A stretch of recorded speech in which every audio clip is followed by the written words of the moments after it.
Nandito na ako sa bahay mga kapobre. Nandito yung reject ko. Sayang yung isang pusit na malaki. Ito, malaki. Kinagat ng pating yata ito. Hindi ito pating, pugot na malaki. Ang dalawa akong reject na pusit. Saka yung isda. Sakto lang niya sa akin kasi ako lang mag-isa dito. Kaya hindi ako ng isda na marami kasi ako lang mag-isa. Hindi ko na maubos. Tama na yung 3 pirasong isda. Yan, may 2 pusit. Iihaw ko yan mamaya. Ihawin ko lang yan.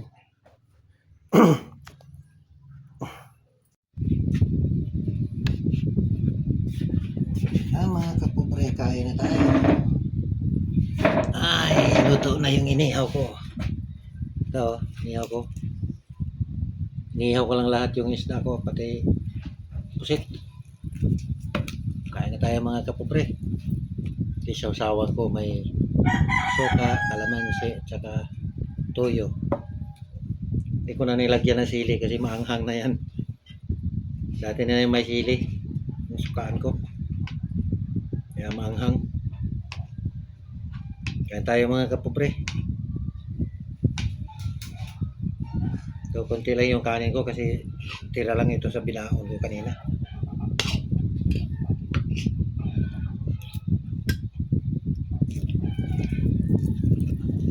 Kapobre. Pusit.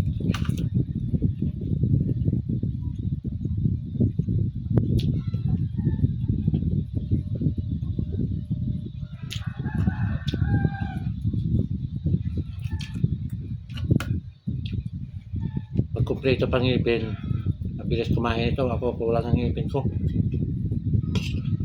Matamis kasi pag sariwa ito iihaw. No, matamis. Pero pag matagal na nga pusit, matabang.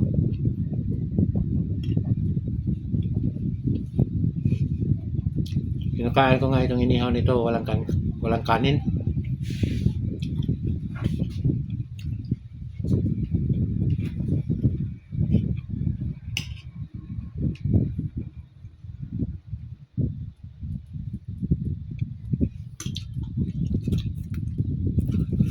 May isda ko.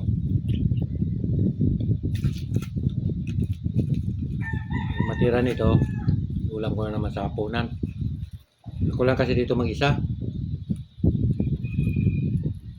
Malis yung mag-ina ko doon sa papunta Cebu kahapon.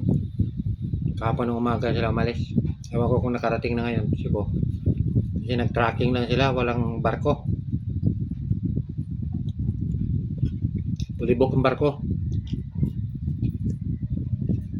Kaya nag-tracking sila. Pagdating sa Libata, stranded sila kahapon. Doon nakasakay naman sila. Doon naman sila sa Leyte na stranded. Ewan ko kung anong oras na yun nakasakay kagabi. Papuntang Cebu. Puro stranded.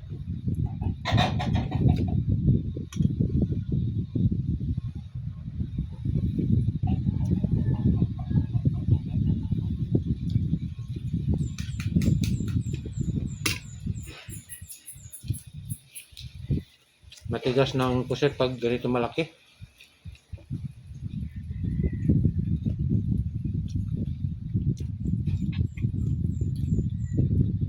Matagal na ako makatapos pagmuya. Kasi wala na akong mga bagang.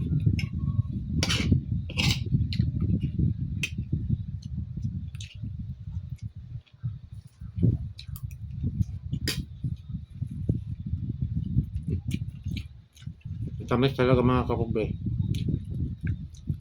Yung pusit, basta sariwa. Sayang kasi ito kasi kinagat yung puwit niya kinagat sa isda. Kaya hindi nabinta.